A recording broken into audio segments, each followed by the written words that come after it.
My name is Sarah Irving, and what happened last month taught me that sometimes the most powerful response to family manipulation isn't anger.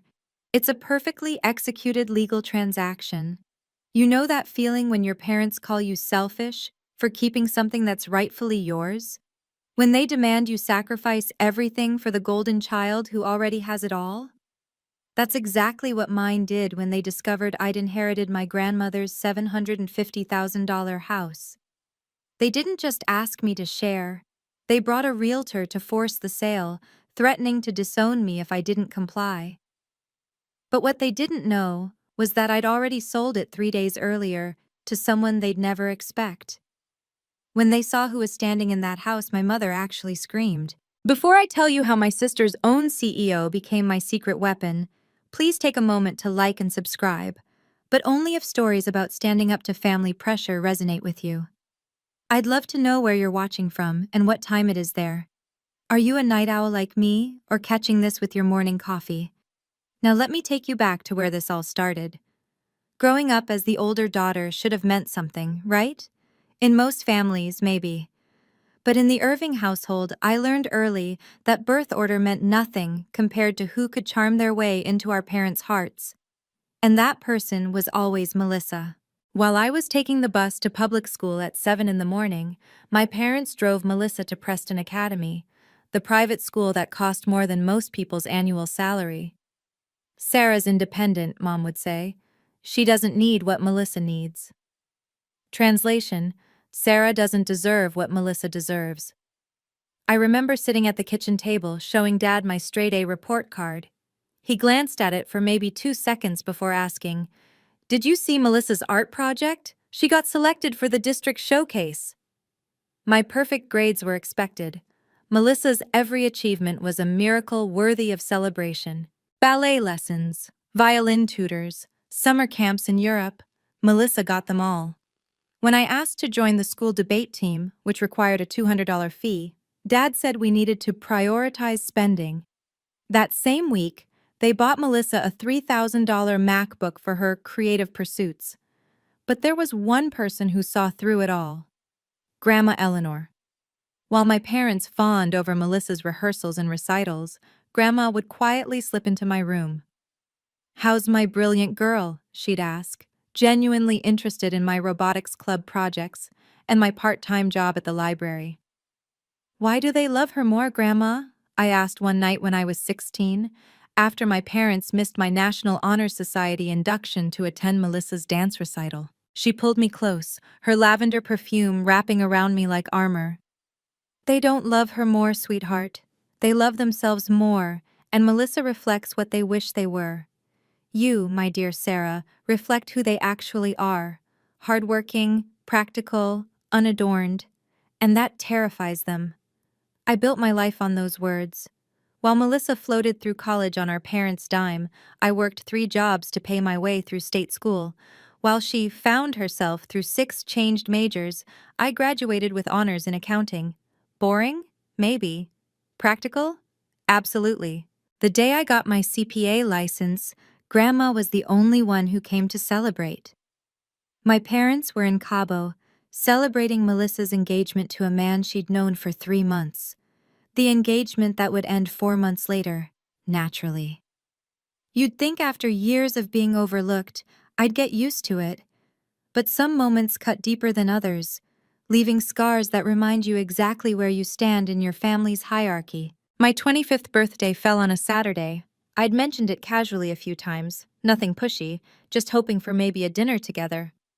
That morning, I woke up to silence. No calls, no texts, nothing. Around noon, I saw Mom's Facebook post. "Shopping day with my baby girl, so blessed." The photo showed her and Melissa at Nordstrom, bags in hand, champagne glasses raised. It wasn't even Melissa's birthday month. When I graduated summa cum laude, my parents sent a text. "Congrats." When Melissa finally graduated, 2 years late, barely scraping by, they threw a party for 50 people and hired a photographer. The invitation called it a celebration of our shining star's journey. But Grandma Eleanor never forgot.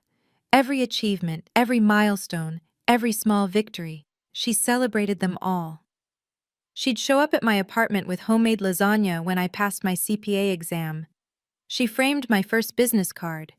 She even kept a folder of my college papers, telling everyone at her book club about her brilliant granddaughter, the accountant. "You're building something real, Sarah," she told me during one of our Sunday lunches. "Your parents might not see it, but I do.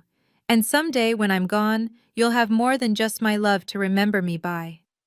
I thought she meant photos or maybe her jewelry. I never imagined she meant the house. The house on Maple Street, where I'd spent every summer, every holiday my parents were too busy taking Melissa to competitions. The house where I learned to bake, to garden, to believe I was worth something. 3 bedrooms, 2 baths, a garden that bloomed year-round, and memories in every corner. When Grandma passed last year, I thought I'd lost my only real family. Then Attorney Mills called with the will reading appointment, and everything changed. But even then, sitting in that office, hearing my name called as the sole beneficiary of the house, I knew this wasn't the end of the story. Because in my family, what's mine has always been subject to committee approval, and the committee had always ruled in favor of Melissa. The real question was, would I let them do it again? The house wasn't just a building. It was $750,000 of prime real estate in one of Palo Alto's most desirable neighborhoods, 3 blocks from the tech corridor, walking distance to the Caltrain station, with a market value that had tripled in the last decade. But for me, it was the kitchen where Grandma taught me to make her famous apple pie, the back porch where we'd sit reading together in comfortable silence, the garden where she showed me that patience and care could make beautiful things grow. Every room held a memory of being seen, being valued, being loved without conditions. I'd been living in a cramped studio apartment in Redwood City, 40 minutes from work on a good day, an hour and a half when traffic decided to remind you why everyone hates the Bay Area commute. The inheritance meant I could finally have stability, a real home, a place where I didn't have to worry about rent increases or roommates who forgot to pay utilities. More importantly, it was 2 miles from the tech company where I'd just landed a senior accountant position. The same company, ironically, where Melissa had just been promoted to marketing manager. She'd been bragging about it for weeks, how she was the youngest manager in the department, how the CEO himself had approved her promotion. The house would cut my commute from 40 minutes to 5. It would save me $2,000 a month in rent. It would give me the space to finally have a home office, maybe even take on consulting clients. This wasn't just an inheritance, it was my future. But within days of the will being read, the calls started. "Sarah, honey, we need to talk about Grandma's house." Mom's voice was sweeter than it had been in years. "It's a big responsibility, sweetheart. Maybe too big for one person." Dad's concern was touching, really. If only he'd shown it some time in the last 32 years. Then came Melissa's tears.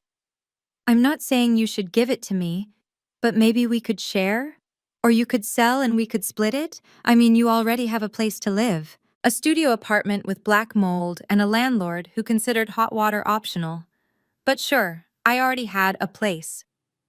The pressure was building, and I knew from experience it would only get worse. In the Irving family, no was just the opening negotiation. The text messages started at 6 a.m. and didn't stop until midnight. Every day, for 2 weeks straight. "Family means sharing, Sarah. Don't be selfish. Your sister is starting a new life. She needs this more than you. Grandma would be disappointed in your greed." That last one almost made me laugh. Grandma, who explicitly left the house to me and only me, would be disappointed? The woman who once told me, "Your parents would sell your shadow if Melissa needed the money?" Melissa's tears had evolved into full-blown hysteria. She'd call sobbing about how she and her new boyfriend, yes, another one, were ready to build a life together, but couldn't afford a house in this market. How it wasn't fair that I got a free house while she had to struggle, in her luxury apartment that our parents paid for. Then came the family intervention. Aunt Helen, Uncle Robert, cousins I hadn't heard from in years, all suddenly concerned about family unity and fairness. Their messages were carbon copies of each other, like Mom had sent them a script. think about what's best for everyone, not just yourself. Melissa has always been fragile. You're the strong one. Don't let property come between family. The Thursday before the meeting at Attorney Mill's office, Dad sent the ultimatum. Either you agree to sell and split the proceeds, or you're no longer welcome in this family. Your choice. I stared at that text for an hour. No longer welcome in the family. As if I'd ever truly been welcome in the first place. That's when my phone buzzed with a different kind of message. Unknown number. Sarah, this is Marcus Chen. I heard through professional channels you might be selling a property on Maple Street. I'm very interested. Can we talk? Marcus Chen, my old study partner from college who'd gone on to build a tech empire. Marcus Chen, who was now CEO of the very company where Melissa had just been promoted. The universe, it seemed, had a sense of humor. I looked at Dad's ultimatum again, then at Marcus's message. For the first time in 2 weeks, I smiled. They wanted me to sell the house? Fine, but they never specified to whom. Hi, Marcus, I typed back. Yes, let's talk, but it needs to be confidential for now. His response was immediate. Understood. I can meet tonight. And Sarah? I remember how they treated you in college. This time, you call the shots. If you've ever been the family scapegoat, the one expected to sacrifice everything while watching the golden child get handed the world, drop a comment below. I want to hear your story. How did you finally stand up for yourself? Or are you still fighting that battle? And if this resonates with you, please hit that like button and subscribe. Your support means everything, especially to those of us who grew up being told we didn't matter. Now let me tell you about the meeting that changed everything. The day my family thought they'd corner me, but walked straight into my trap instead. Attorney Mills's conference room felt smaller with my entire family crammed inside. Mom and Dad sat across from me like prosecutors. Melissa perched between them, tissues already in hand. Even Aunt Helen had shown up, for moral support. The mahogany table reflected their determined faces. They'd come prepared for war. Before we begin, Dad announced, not waiting for Attorney Mills to speak, we've brought our own real estate agent. He gestured to a woman in an aggressive red blazer. Mrs. Patterson has buyers ready, cash offers. That's premature, Attorney Mills said calmly, adjusting her glasses. Not at all, Mom interjected. We're here to settle this as a family. The will was already settled, I said quietly. Wills can be contested, Dad shot back. Undue influence, mental capacity. We've consulted lawyers. Melissa started crying on cue. I can't believe you're making us do this, Sarah. After everything our parents have done for you. Everything? I wanted to laugh, or maybe cry. Instead, I kept my face neutral, the way Grandma taught me during our chess games. Never let them see your next move, she'd said. Sarah's being selfish, Mom announced to the room. One daughter hoarding property while the other struggles. I just want fairness, Melissa whimpered. Is that too much to ask? Mrs. Patterson, the realtor, slid papers across the table. If we list today, I can have it sold within a week. The market is hot. Sarah hasn't agreed to sell, Attorney Mills reminded them. She will. Dad's voice carried that tone I knew too well, the one that preceded every ultimatum of my childhood. Because if she doesn't, she's out of this family. No holidays, no birthdays, no contact with future grandchildren, nothing. The room went silent. Even Aunt Helen looked uncomfortable. Mom reached over and squeezed Melissa's hand. Your sister needs this, Sarah. Her new position requires her to entertain clients. She needs a proper house, not that apartment. The apartment you pay for? I asked. That's temporary, Mom snapped. And it's none of your business. Attorney Mills cleared her throat. Perhaps we should get Sarah to sign, Dad interrupted. Today, now. I looked at each of their faces, so confident, so sure they'd won. My phone vibrated in my pocket. A text from Marcus. Contract signed, ready when you are. Actually, I said, standing up, there's something you should know. Sit down, Sarah, Dad's command voice, the one that used to make me freeze as a child. I remained standing. I need to tell you something. The only thing you need to tell us is yes, Mom said. Yes, you'll sell. Yes, you'll share with your sister. Yes, you'll stop being difficult. Melissa dabbed her eyes. I've already told Brad we might be house shopping soon. You're embarrassing me, Sarah. Brad, this month's soulmate. I wondered if he knew about Kevin from last month, or if that had been conveniently forgotten like all of Melissa's inconvenient truths. Your sister has worked so hard for her promotion, Aunt Helen added. She deserves a house that reflects her new status. Unlike you, Dad said, his voice dripping contempt. An accountant, living in a studio. What do you need with a 3-bedroom house? She probably wants to rent it out, Melissa suggested. Make money off Grandma's death. It's disgusting. The irony of Melissa calling anyone else money-hungry while demanding my inheritance almost broke my composure. Almost. Mrs. Patterson pushed the papers closer. The offer is generous, more than fair market value. You'd each walk away with enough for a down payment. Each? I looked at the realtor. The house is mine. Don't be technical, Mom scolded. Family shares. Like you shared college tuition? I asked. Like you shared birthday celebrations? Like you shared attendance at graduations? Here we go. Dad rolled his eyes. Poor Sarah and her grudges. You got Grandma's attention, Melissa accused. Every Sunday, every holiday. You monopolized her. The least you can do is share what she left behind. Attorney Mills shifted uncomfortably. The will is clear. Wills can be broken, Dad stated. I've already spoken to lawyers. Undue influence is real. An old woman, isolated by one granddaughter from the rest of the family. That's a lie, I said quietly. Is it? Mom challenged. You were always at her house, always filling her head with stories about how unfair we were, turning her against Melissa. My phone buzzed again. Marcus. En route.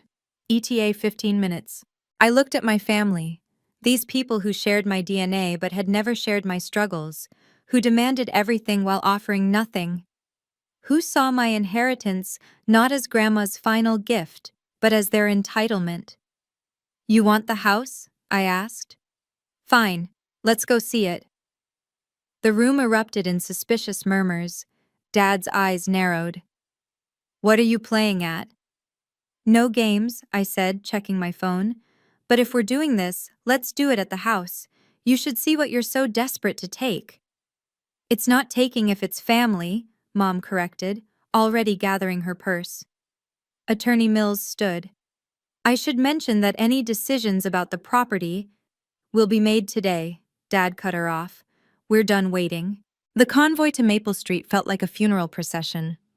I drove alone while my parents Melissa and Mrs. Patterson rode together, probably strategizing their final attack. Attorney Mills followed in her Lexus, looking increasingly uncomfortable with the situation. My phone rang through the car speakers. Marcus. You sure about this? He asked. They want to see the house, I replied. They're about to get their wish. The papers are all filed, recorded with the county yesterday. It's done, Sarah. I know. I glanced in my rearview mirror at my family's car. How's the Tesla running? Parked in the driveway as we speak. See you in 10. Melissa had been texting me non-stop. Just do the right thing. Don't embarrass yourself. Mom's blood pressure is up because of you. That last one was rich. Mom's blood pressure was probably up from the excitement of stealing another thing from me to give to Melissa. As we turned onto Maple Street, I saw it. The familiar Victorian with its wraparound porch and garden that Grandma had loved so much. The garden I'd helped her plant. The porch where she'd taught me that family isn't about blood, it's about choice. And there, gleaming in the driveway like a beacon of karma, was a familiar white Tesla Model S. Melissa's gasp was audible even from my car. That's... I pulled up to the curb and got out, watching their faces as recognition dawned. Melissa had gone pale. Mom was squinting in confusion. Dad was already red-faced, though he didn't understand why yet. "Whose car is that?" Mom demanded. Melissa's voice came out as a whisper. "That's my CEO's car. Marcus Chen's car." "Your CEO?" Dad turned to her. "What would he be doing here?" I walked toward the front door, keys in hand that no longer worked. "Why don't we find out?" The door opened before I could knock. "Actually, there's something you should know about the house," I said, pausing at the porch steps. "We know everything we need to know," Dad said, pushing past me. "It's a family asset being hoarded by—" He stopped mid-sentence. Marcus Chen stood in the doorway, looking every inch the CEO in his casual but expensive Saturday attire. The kind of effortless wealth that didn't need to announce itself but was impossible to ignore. "Mr. Chen," Melissa's voice cracked, why are you—" "Ms. Irving," Marcus nodded to her professionally, then turned to me with a warm smile. "Sarah, perfect timing." "Someone explain what's happening," Mom demanded, though her voice had lost its earlier confidence. Mrs. Patterson, the realtor, stepped forward with her hand extended. "Mr. Chen, I'm Rebecca Patterson. I understand you're interested in—" "I'm not interested," Marcus said smoothly. "I'm the owner." The silence that followed was beautiful, pure, shocked, disbelieving silence. Dad found his voice first. "That's impossible. This house belongs to Sarah." "Belonged," Attorney Mills corrected, finally speaking up. "Past tense." 3 days ago," I added quietly. "The sale was finalized 3 days ago." Melissa's face cycled through emotions like a slot machine. Confusion, disbelief, anger, fear. "You sold it? You sold it to my boss?" "Technically, to his investment company," Marcus clarified. "All perfectly legal. Attorney Mills can confirm." Mills nodded. "I reviewed the documents myself. Clean sale, fair market value. Actually, above market value." "You can't do this!" Mom shrieked. "We're your family! You had no right!" "Actually, she had every right," Marcus said, his tone still professional, but with an edge. "It was her property, her decision." "But we had buyers," Mrs. Patterson protested. "Cash offers." "Bit late for that," Marcus observed. Dad's face had turned an alarming shade of purple. "This is fraud, manipulation. You took advantage of her." Marcus laughed, actually laughed. "Mr. Irving, I paid $800,000 for this property, $20,000 above asking. If anyone was taken advantage of, it was me. But I wanted this specific house, in this specific location." "Why?" Melissa whispered, and I could see her career flashing before her eyes. Marcus smiled. "We're opening a satellite office, for the marketing team. Your team, actually." The way Melissa swayed, I thought she might faint. "A satellite office?" Melissa's voice was barely audible. "Here?" "The company's been looking to expand our presence in residential areas," Marcus explained, still standing in the doorway like he belonged there. Which, legally, he did. "Better work-life balance for our teams. This location is perfect." Dad stepped forward aggressively. "You manipulated my daughter. This is illegal. We'll sue."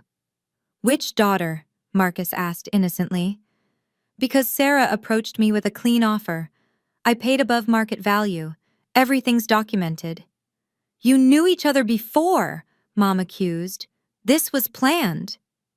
"We were study partners in college," I said calmly. "Is it illegal to sell property to someone you know?" "When it's done to spite your family, yes," Dad shouted. Attorney Mills cleared her throat. "Actually, no. That's not illegal at all." 30 people had gathered on the sidewalk now.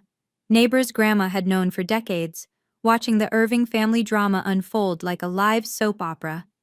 Mrs. Kim from next door had her phone out. Mr. Peterson was openly grinning. "Sarah, please," Melissa begged, tears streaming. "This is my career, my future."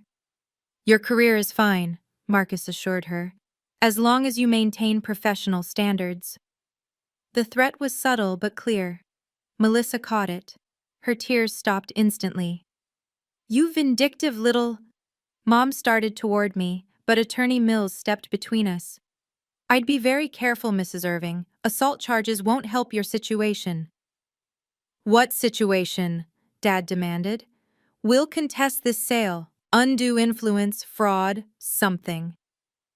On what grounds? Mills asked. That Sarah sold her legal property to a willing buyer?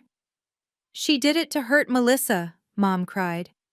I did it to secure my future, I corrected. Just like you've always secured Melissa's. Mrs. Patterson was backing toward her car. I should go. This is clearly a family matter. Not anymore, Marcus said. This is a business matter now. You haven't heard the best part, I said, finding my voice stronger than it had ever been with them. I have a 10-year lease agreement, below market rent.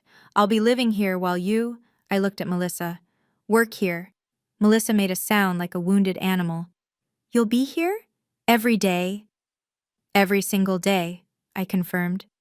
Your big promotion, your fancy new office, it'll be in Grandma's house, with me as your landlord's tenant. This can't be happening, Melissa whispered, gripping Mom's arm. He can't make me work here, that's harassment or something. Marcus's expression remained professionally neutral. The marketing team needs collaborative space. This house has been designated for that purpose. You're welcome to request a transfer to another team, of course. The implied demotion hung in the air like smoke. You planned this together. Dad pointed between Marcus and me. This is conspiracy. It's business, Marcus corrected. Sarah needed a buyer. I needed a property. We both got what we wanted. What about what we want? Mom shrieked. What about Melissa's needs? What about them? I asked, genuinely curious.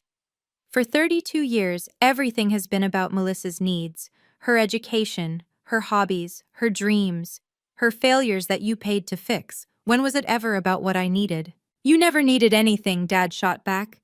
You were always independent, strong, you didn't need us. Because you never offered. The words exploded from me. I wasn't independent by choice. I was independent by necessity, because every resource, every moment of attention, every penny went to her. The neighbors were recording everything now. Mrs. Kim had been joined by her daughter. The Petersons' teenage son was live streaming. We should discuss this privately, Attorney Mills suggested. No, I said. They wanted to humiliate me publicly. They brought a realtor to force a public sale. Let's keep it public. My phone buzzed. Marcus glanced at his. The movers are here, he announced. A truck pulled up. 2 men began unloading office furniture. Desks, chairs, a conference table. No, Melissa breathed. No, no, no. The team meeting is Monday, Marcus informed her. 9 a.m. sharp. Don't be late. I won't work here. Melissa stamped her foot like the child she'd never stopped being. I refuse. That's your choice, Marcus said mildly. HR can discuss your exit package if you prefer. Mom turned to me, her face twisted with rage. You've ruined your sister's life. Are you happy now? I haven't ruined anything, I replied. I sold my house. She still has her job. You still have your golden child. Nothing's changed except I'm no longer available to be your doormat. Dad stepped close, his voice low and menacing. You're done. You're out of this family. I met his eyes. Promise? Can you believe they actually thought they could force me to sell? What would you have done in my position? Drop a comment below. I genuinely want to know if you think I went too far or not far enough. If you're watching from California, give me a heart emoji. New York? Drop an apple. And wherever you are, if you've ever had to stand up to family bullying, you're not alone. The story's not over yet. What happened next changed everything, not just for Melissa, but for every relationship in our family. Let me show you what real consequences look like. The drive to Grandma's house, my former house, Marcus's house, whatever we were calling it now, felt like a victory parade in reverse.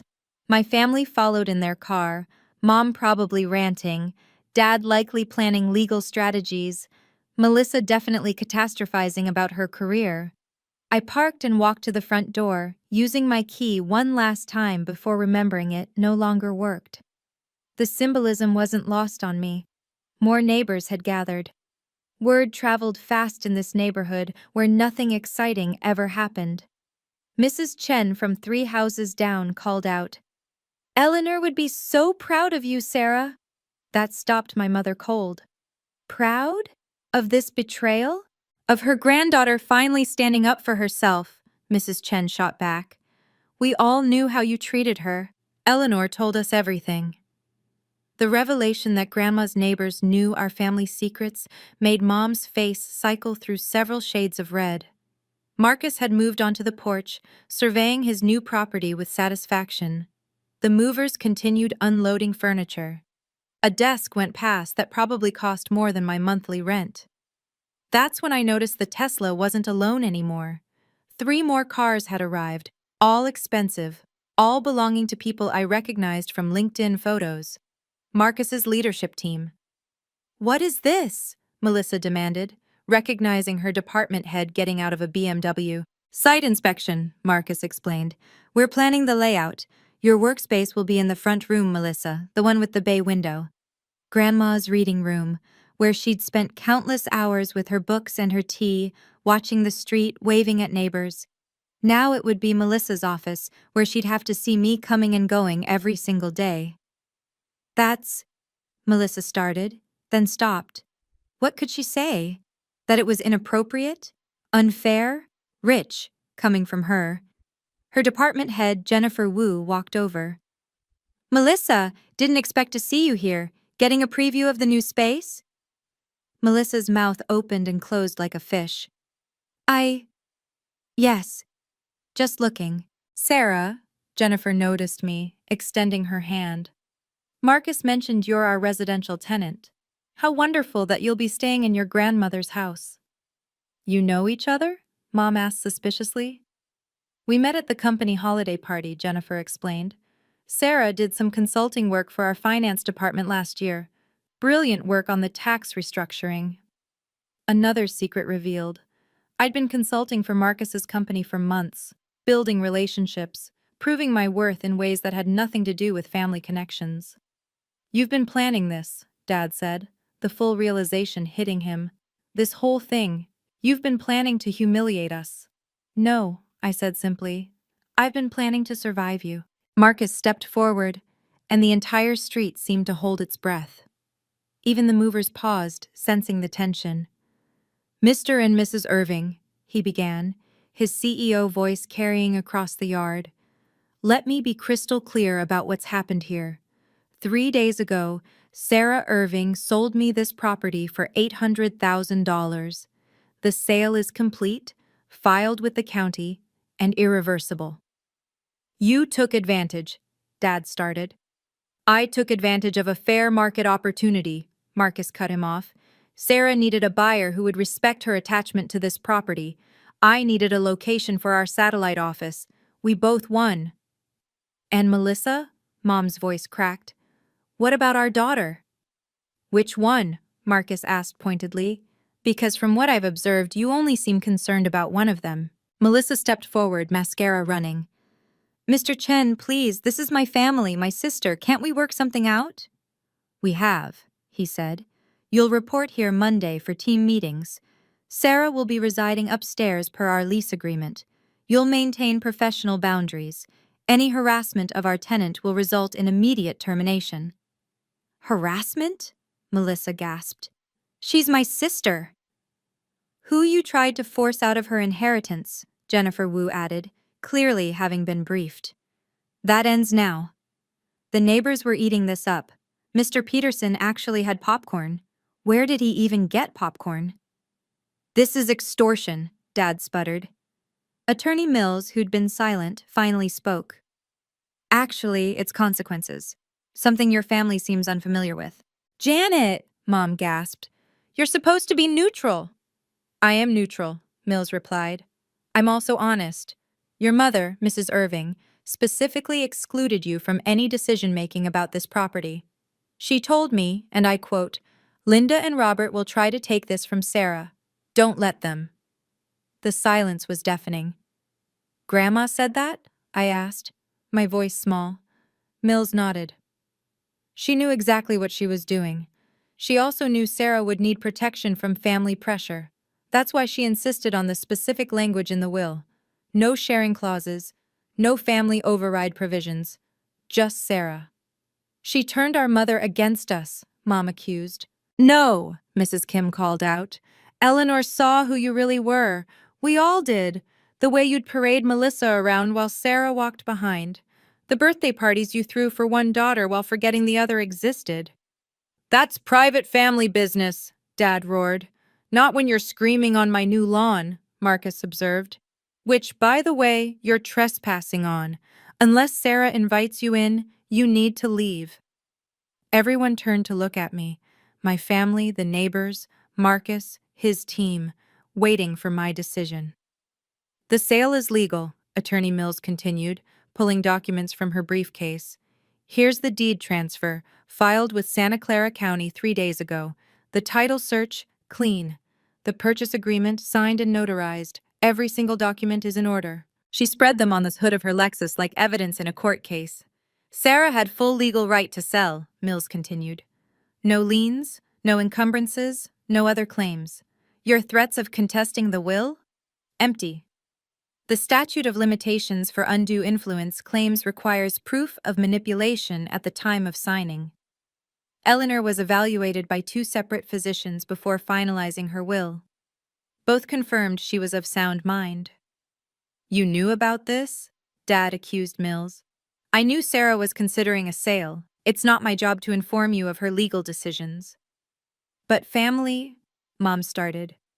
Has no legal standing here, Mills finished. Sarah owns nothing to you regarding this property. She never did. Marcus pulled out his phone. I have the wire transfer records here. $800,000, cleared 3 days ago. Would you like to see them? This is disgusting, Mom spat. Using money to destroy family bonds. The only thing destroyed here is your assumption that you could control Sarah forever, Marcus replied. I watched Melissa process everything. Her boss owned her new office. Her office was in the house she'd tried to steal from me. She'd have to see me every day, knowing I could have made her homeless with my inheritance, but instead chose to protect myself. There's more, I said quietly, finding my voice. The lease agreement includes a clause. I have right of first refusal if Marcus ever sells, at the original purchase price. What? Dad's head snapped toward me. It means, Attorney Mills explained, that Sarah can buy the house back for exactly what Marcus paid, whenever he decides to sell. She's not just a tenant, she's a future owner with protected rights. That's... Mom struggled for words. That's planning. Long-term planning. Something you never taught me, I said. But Grandma did. She said the best revenge isn't emotional, it's contractual. Marcus smiled. Your grandmother sounds like she was a wise woman. She was, I said, looking directly at my parents. She saw what you never did, that I wasn't weak because I was quiet. I was watching, learning, waiting. For what? Melissa asked. For the moment you tried to take the one thing that was truly mine. And look, I gestured to the papers, the house, the witnesses. Here we are. So let me understand this, Melissa said slowly, her marketing brain finally catching up. I have to work in this house. My office will be in Grandma's reading room, and you'll be living upstairs. Correct, Marcus confirmed. And if I refuse? That's your choice. But refusing a reasonable work assignment would be considered insubordination. This isn't reasonable, she protested. This is punishment. This is business, Jennifer Wu interjected. The location was chosen for its proximity to client bases and the residential feel we want for creative sessions. Your personal connection to the property is irrelevant. Irrelevant? Mom shrieked. My daughter has to work in a house she should have inherited. Should have? I asked. Based on what? Being born second? Being prettier? Being more loved? Based on need, Dad shouted. She needs it more. No, I said firmly. She wants it more. There's a difference. I need stable housing. She wants a status symbol. I need freedom from your manipulation. She wants another toy you'll buy her. How dare you? Mom started toward me again. Marcus stepped between us. "Mrs. Irving, you're trespassing on private property. Leave now or I'll call the police." "You wouldn't dare," Dad challenged. Marcus already had his phone out. "Santa Clara Police? Yes, I need assistance with trespassers at 427 Maple Street." "We're leaving." Mom grabbed Dad's arm. "But this isn't over." "Actually, it is," I said. "The house is sold. The contracts are signed. Melissa starts her new office arrangement Monday, and I'll be living my life, in my home, on my terms." "Your home?" Melissa laughed bitterly. "You're a tenant." "With a 10-year lease at below-market rent and the right to buy it back," I reminded her. "Which is more claim than you'll ever have."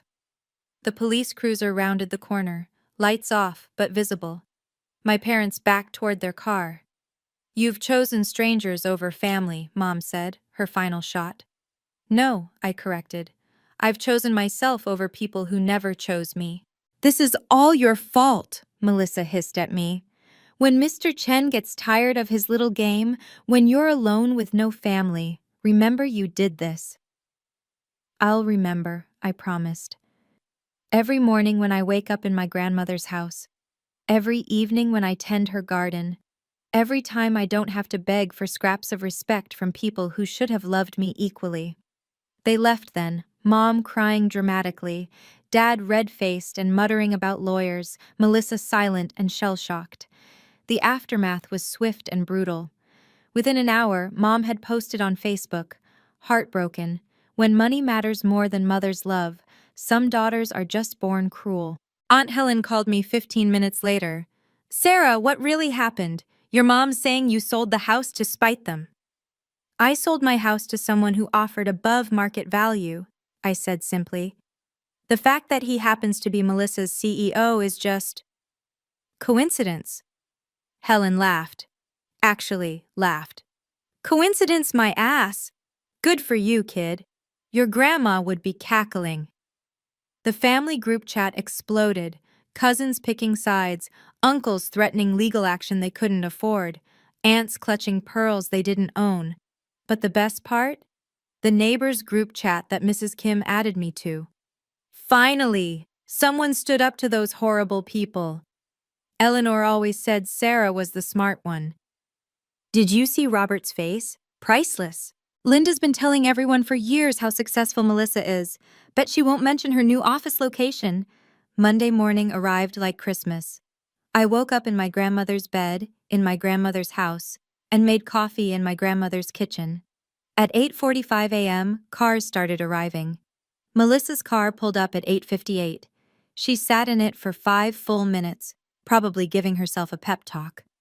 When she finally got out, she looked up at my window. I waved. The look on her face was worth every family dinner I'd ever suffer through. Jennifer Wu ran the meeting in what used to be Grandma's reading room. I could hear bits of it through the old vents. Something about innovative workspace solutions and residential integration. Corporate speak for your sister owns you now. At lunch, Melissa knocked on my door. "Can we talk?" I let her in. She looked around the apartment I'd created upstairs. My books, my plants, my life.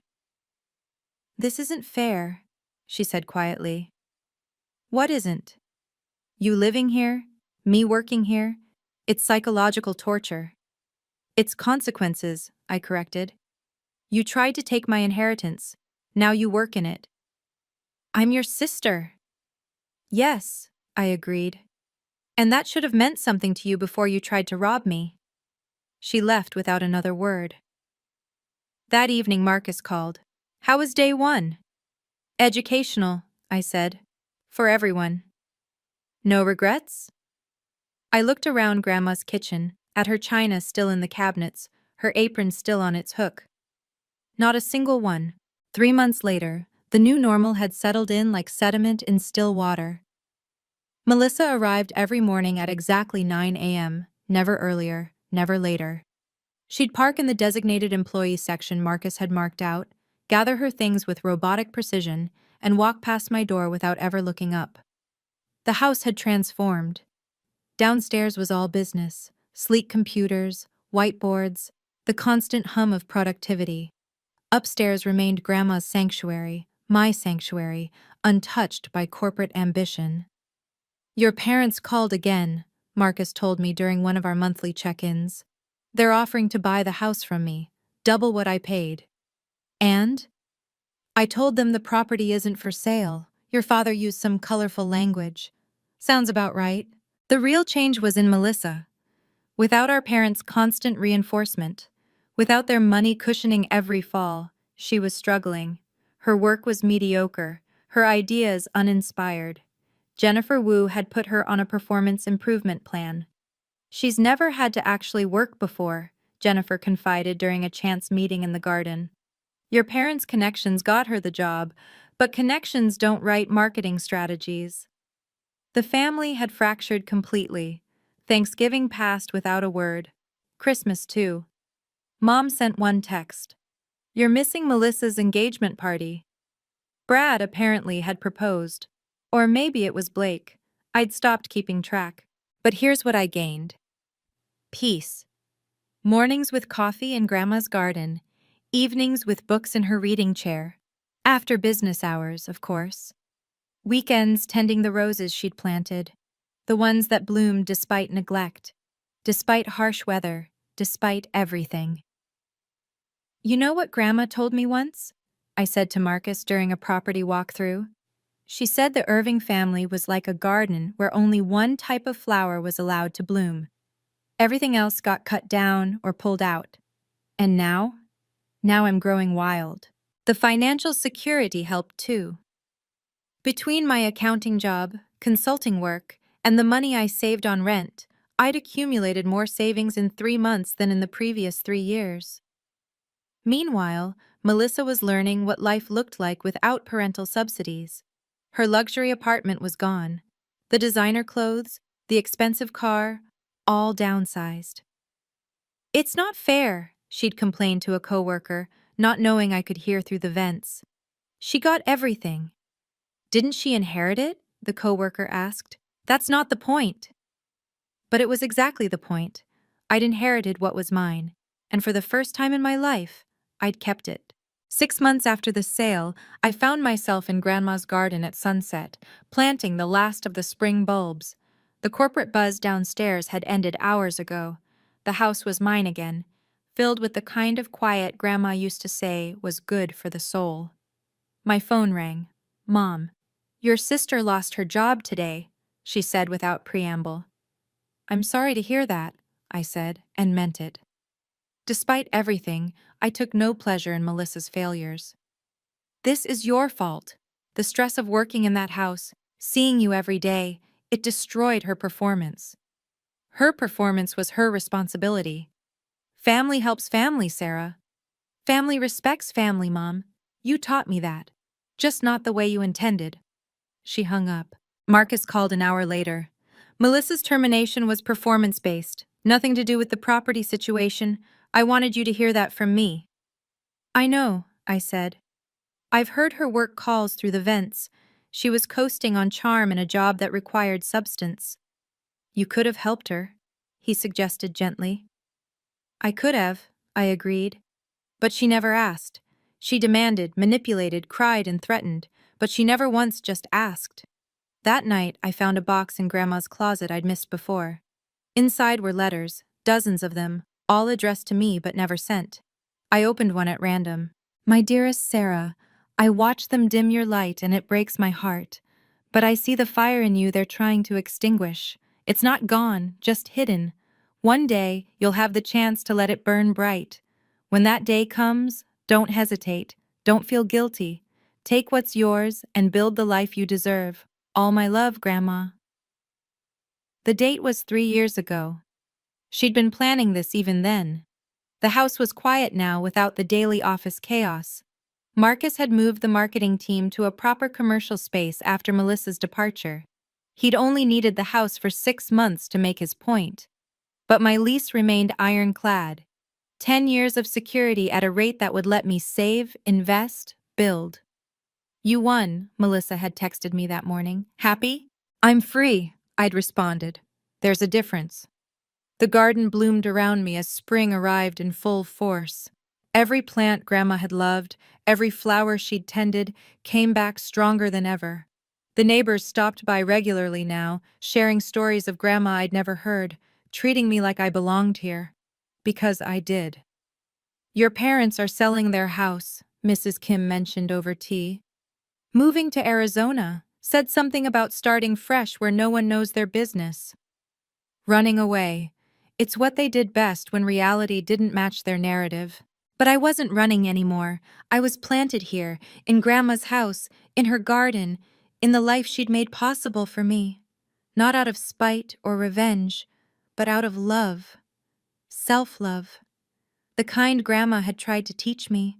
The kind my parents had tried to beat out of me. The kind that bloomed anyway. Family isn't who you're born to, Grandma had written in another letter. It's who stands by you when standing by you costs them something. By that definition, I'd lost nothing and gained everything. Thank you for listening to my story. I know it was long, but family drama always is, isn't it? If you've ever had to choose between keeping the peace and keeping your self-respect, I'd love to hear about it in the comments. What boundaries did you have to set? What did it cost you? What did you gain? And if you think I did the right thing, hit that like button. If you think I went too far, tell me why. I genuinely want to understand different perspectives. Subscribe if you want more stories about standing up to family manipulation with strategy, not screaming. Until next time, remember, the best revenge is a legally binding contract.